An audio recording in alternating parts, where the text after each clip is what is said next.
Well,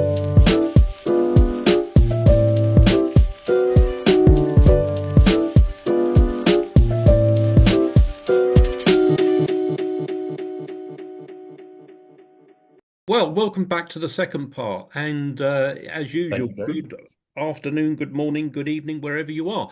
And George Littlejohn is still with us, and we're talking about George, and we're talking about all the things that George has been involved with and has seen and heard about during his career. And we've just got up to around 1986, and we're talking about Big Bang, and now we're going to go on from there. And George. Welcome back. I hope the first part Thank was you, Gary. Great generous. to meet you. Thank Uh, you. right, no, 1986. We deregulation, things have changed. Big banks, foreign banks have all entered the London market in droves. But also we had new technologies that were beginning to emerge. What was your view of some of the technologies that started to emerge in the late 80s, early 90s? Well, I think that's round about the time we met, Gary, just about the time, about sort of 30 years ago, whatever. And certainly technology until then had been pretty blooming basic. And I've got some old photos of dealing rooms and so on in those days. And there are these huge boxes that look the size of fridges, which are screens, whereas these days you get 8 screens in a space about the same size as one of these boxes and so on. And I don't think I really anticipated what computers would do. I should have, because one of the people I was at school with built a computer and got to appear in Scottish television when he was 16, I was 15, and it was some valves that could count up to 8.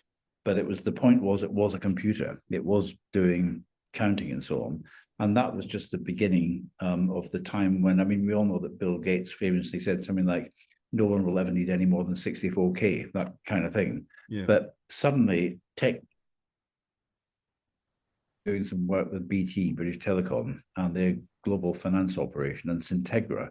And we all remember these old names and so on, and then realized the potential of what could be done. I remember, for instance, some trips to Martlesham with an old friend, Martlesham BT's research labs, with an old friend who is still around, I'm very pleased to say, called Simon Card.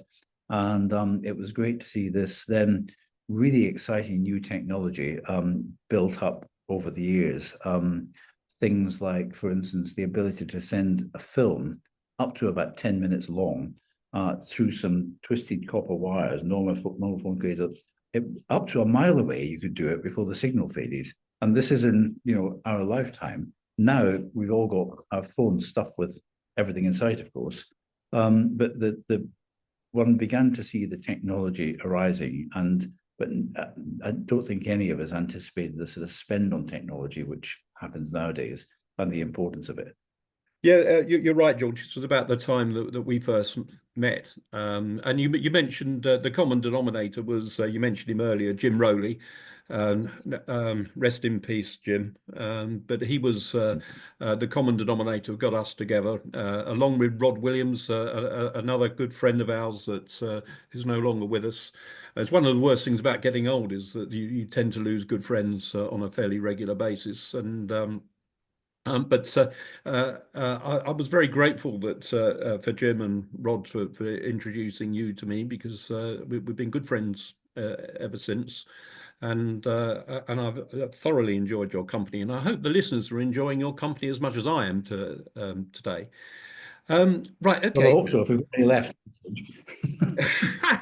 any left at this stage, I Yeah. could do another name check here for our mutual friend Tony Gandy, who was one of the great computer gurus of my relative youth, and we met through what was then the Chartered Institute of Bankers, Yes. Yeah.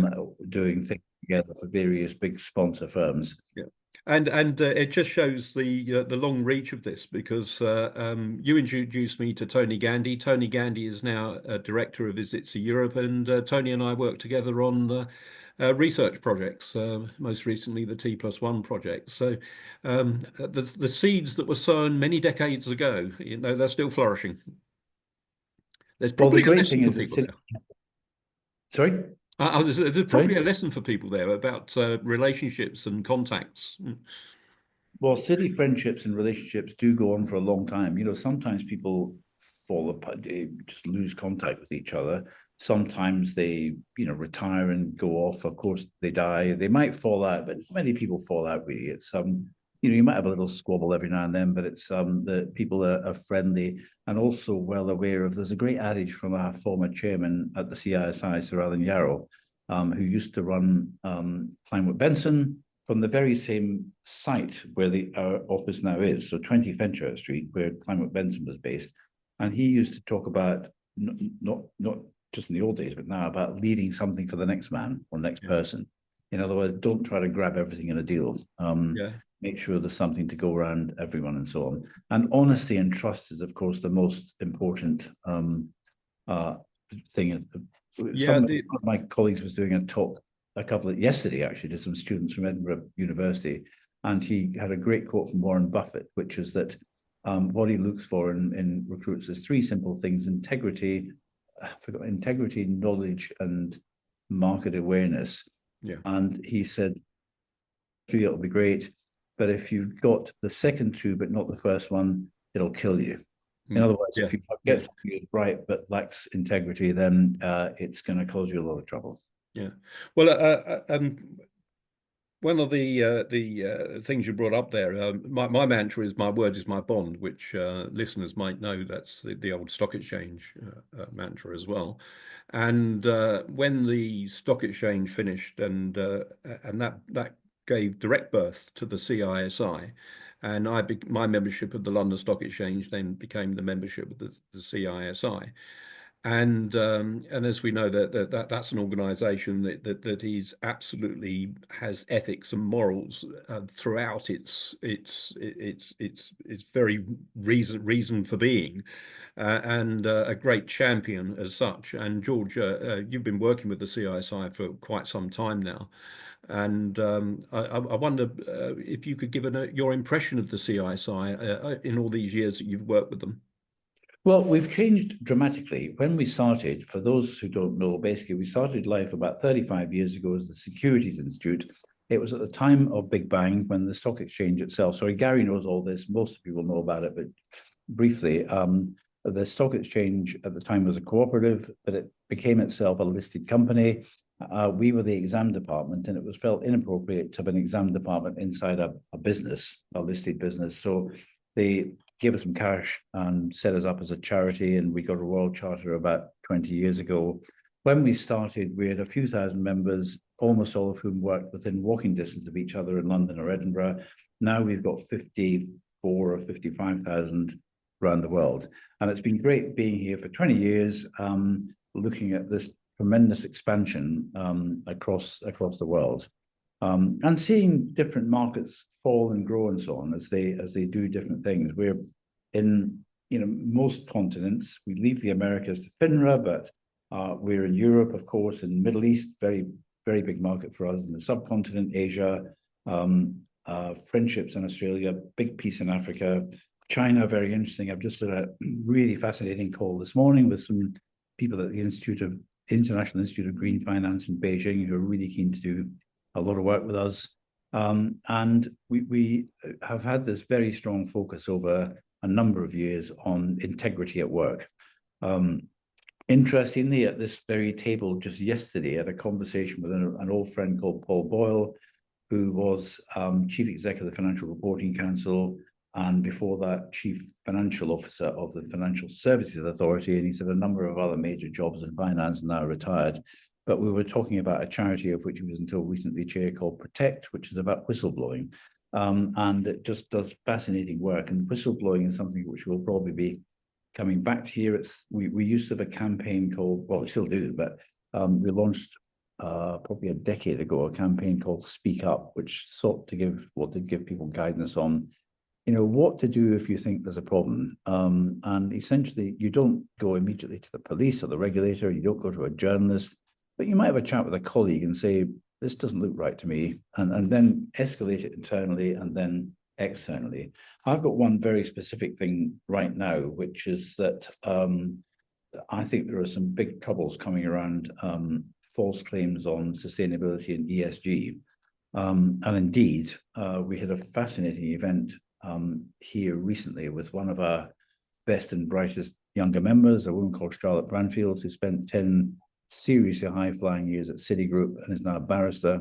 But she was talking about the links between potential civil actions on greenwashing, essentially, and the Proceeds of Crime Act. So that instead of just doing something which is bad in regulatory terms and possibly bad in terms of criminal activity, it's possibly also benefiting from criminal activity. If you're, for instance, investing in businesses with modern slavery in them somewhere in the supply chain. So lots of exciting stuff. And this whistleblowing conversation yesterday was about whether there'll be a bit of a resurgence in that. But because we're in such a heavily regulated world, regulation's coming down a bit. We know that. I mean, the UK regulated Financial Conduct Authority is loosening some of its regulations to allow for better growth, better innovation, and so on. But there are some areas being tightened, and absolutely rightly, around things like terrible crimes like money laundering. It looks clean because nobody gets hurt putting dodgy money into a bank, but the people behind that are going through terrible times. Yeah.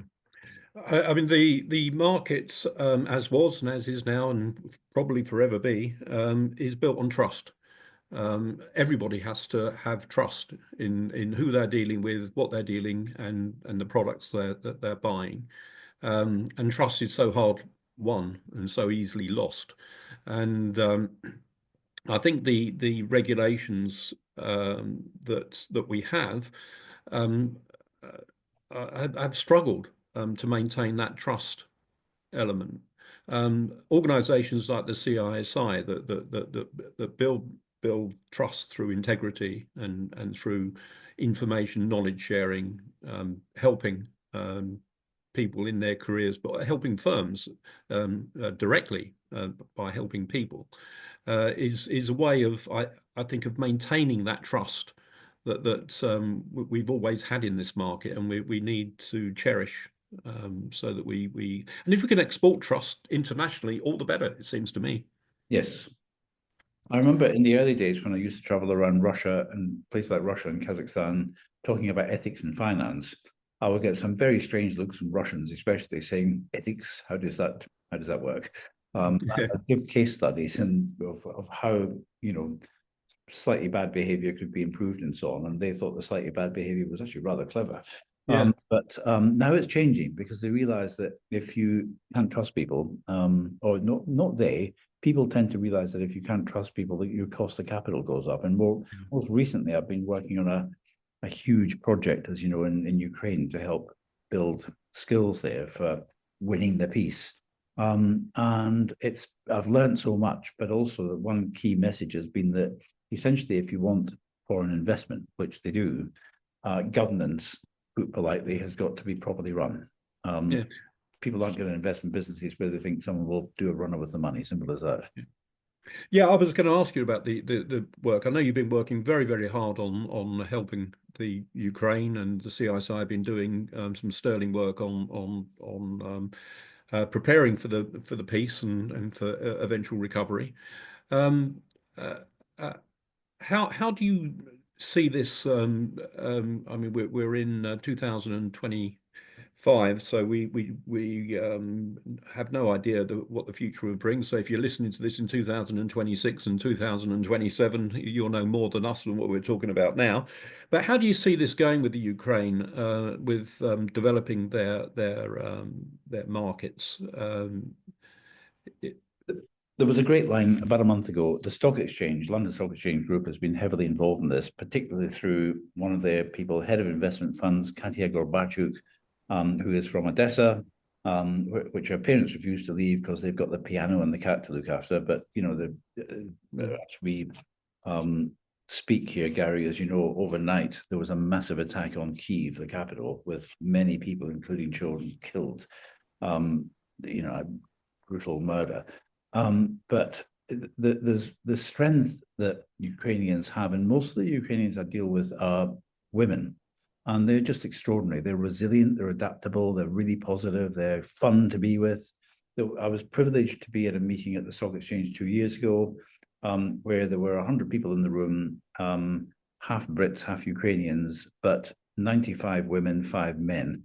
And the Ukrainian women were just so upbeat about things. They were running businesses which men had used to run because the men were all fighting. So they were running banks, insurance companies, tractor companies, shipping companies, exporters, a small airline, that sort of stuff, and so on. Just really, really positive and upbeat. And just about a month ago, there were 3 or 4 Ukrainian ministers at the stock exchange when visiting London. And one of them, a brilliant lawyer, came up with this great phrase, which I think summarizes my view of things at present, which is that we should view the world with skeptical optimism. So in other words, be optimistic about the outcomes, but if someone says it's all going to be great, then be a bit skeptical about it. Yeah, yeah. Good man. I mean, Zelensky must be exhausted. I'm a huge admirer of him, but he's surrounded himself with some really good people.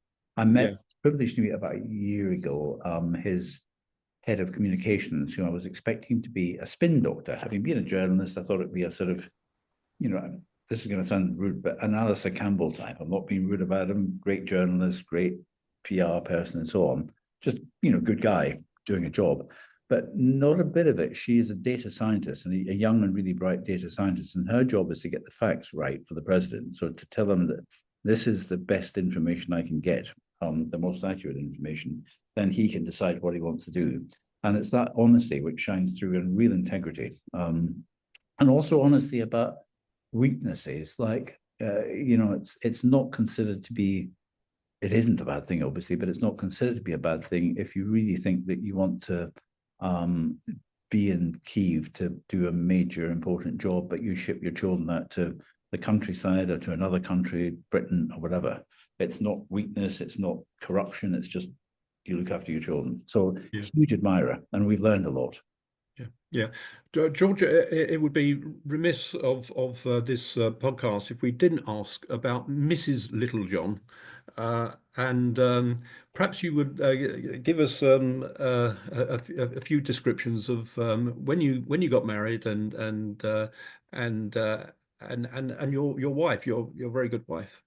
Well, Mrs. Littlejohn puts up with me. She met me a year before I met her because I had gone to, one of my closest friends is an American painter, a woman, and we lived in the same flat and so on. And she's exuberant and great, love her to bits. But at the time I was going out with the younger daughter of a university friend whose dad happened to be deputy chairman of a major clearing bank. And things were going wrong because he was kind of expecting me to join the family firm and spend, a few months at the bottom, then blah-de-blah, and that wasn't quite for me. But on the way to a party one night, we went to her house for the girls' house for a bite to eat, but her parents were there, Lord X and Lady Y, and they had been planning to have a discussion about the future, and I turned up with my flatmate, who was dressed rather flimsily for a summer party, and it wasn't good. And my wife met me that evening, but I sort of decided to hide behind the pile of booze. But then we met a year later at another friend's party, and we kind of clicked, and we got on, and she's an architect. I don't know why she puts up with me. She had never been to Scotland before meeting me. When she came to visit me in Scotland one Friday evening off the train, and I took her from Waverley Station up the steps to the beautiful Victorian Cafe Royal at the end of Roll Street. Wonderful mixed pub with, posh people and stockbrokers and workers and so on and so forth. And I was with my closest buddy, Neil, who's, if he's watching this, and she met him, and that was good. But then this bloke, tiny man, came out wearing a tartan bonnet and started cursing me. And I asked him to go away. And then he came back again, and I told them more firmly to go away. And Neil said, "Don't speak to your father like that." And I think my wife believed him temporarily, but she's loved my family and so on. But the idea of moving to Scotland was never appropriate until something happened 8 years ago, which is that we had a little grandson, and we now have 4 of them. Both our sons live in Edinburgh. We have 4 grandchildren there. And the pitter-patter of tiny feet has, increased the attractions of Edinburgh. Yeah. So that's what she is like. And she does, she's now retired, but she is a very successful printmaker and has exhibitions all over the place. Yeah. And I hope that when I finally retire, she'll keep me in this style to which I hope to become accustomed. Brilliant. And how long have you been married there, George? Yes, thank you for asking. I'm only not remembering because I can't do the arithmetic on it. It's 47 years.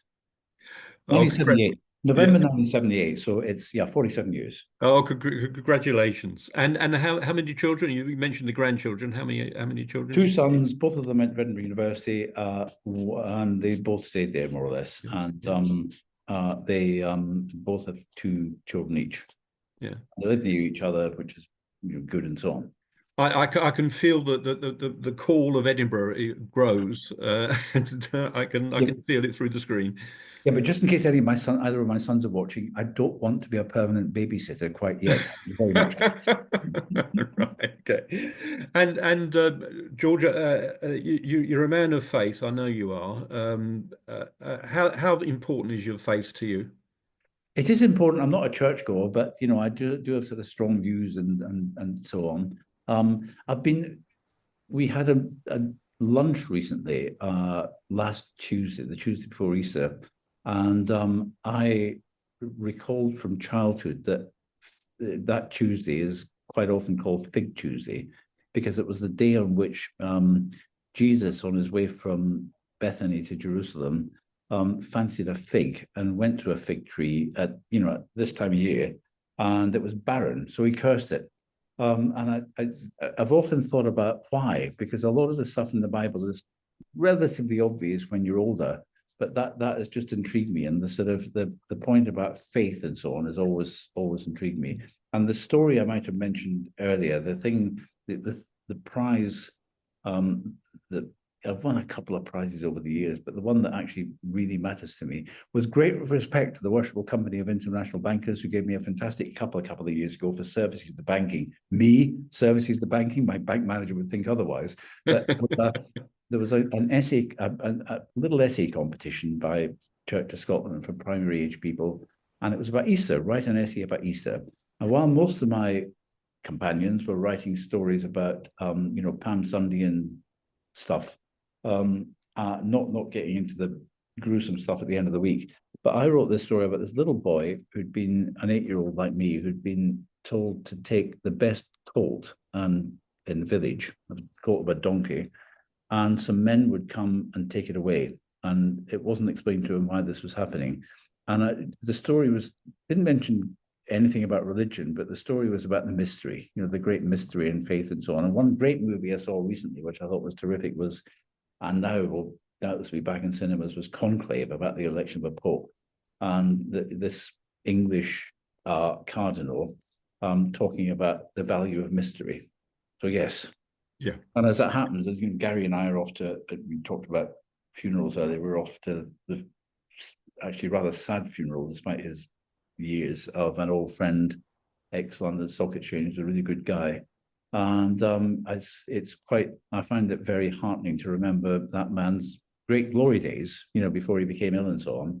And it's just, so we will next week remember the good times with him. Yes, absolutely, George. It's always good to remember the good times and to keep that hope that we had as young men, keep that hope flying because it's very important. And as we come to the end of the podcast, George, have you got a wish or a hope for the future you'd like to share with us? Well, I guess it's a general wish. Talking earlier about ethics and so on, one of our principals here at CISI has always been quoting Mark Carney, saying an apparently rather glib line, but trust arrives on foot, i.e. slowly, and leaves in a Ferrari, which is very important to us. But he said in the spring of February 2020, when he'd just been appointed the UK government's climate envoy, this was in the run up to COP26 in Glasgow, he said that in future, every professional financial decision must take climate into account. And while I've been treated here in recent years as a resident hippie in terms of climate stuff and so on, and climate is going off the boil in terms of importance, etc. for the moment. But what I really do want to do is leave my grandchildren and other people's grandchildren a world that's fit to live on.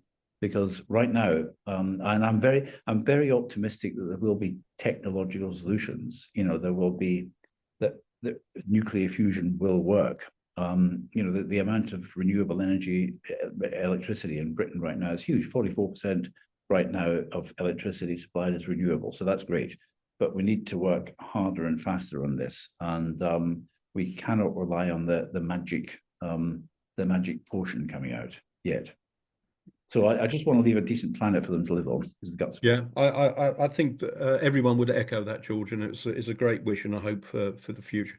Well, it's good music. My great love in my life, apart from the kids and my wife and so on, is music. I just love music, and I want people to be left with really good music and new stuff. Yeah, what type of music? Oh, anything. I mean, I'm going to a concert tonight, for instance, by the Philharmonia at the Royal Festival Hall, because we're about to do something with them, touching wood, which is to get people in the city to take youngsters, either working with them or involved in charities around the city, along to art music, sort of classical music concerts, so that they see things that they might not otherwise get to see. And we're starting that tonight, really. So that's, I've forgotten what's being played tonight. It's Rachmaninoff, that's it. But I went to see on Saturday the film of John Lennon and Yoko Ono singing in a concert together, which was brilliant. John Lennon, great admirer, of course, like I imagine we all are. But his singing and his guitar playing, albeit heavily cocaine fueled, at this concert was just tremendous, really powerful stuff. And also, some of the songs that seemed sort of anodyne when listening to them on record, like the one about his mother and father, who left him. But in real life, really powerful music and a real sense of hurt and anger and pain. So I'll stop wittering now, but any sort of music, I'm very eclectic. Yeah, it's. I think that's probably a generational thing as well, because we can come from a generation that were exposed to different types of music through our lives, and I think that we appreciate all types of music, all genres of music, and that's it's always heartening for me when I look at Glastonbury every year and I see grandchildren with their granddads. It's all enjoying music. It's a good image. It's a good thing to have, and in a world which is troubled, music is a good outlet. Indeed. I'm just not sure about granddads on stage. I mean, sometimes I think there are people called, let's say, Mick or Paul, who might want to think about putting their carpet slippers on.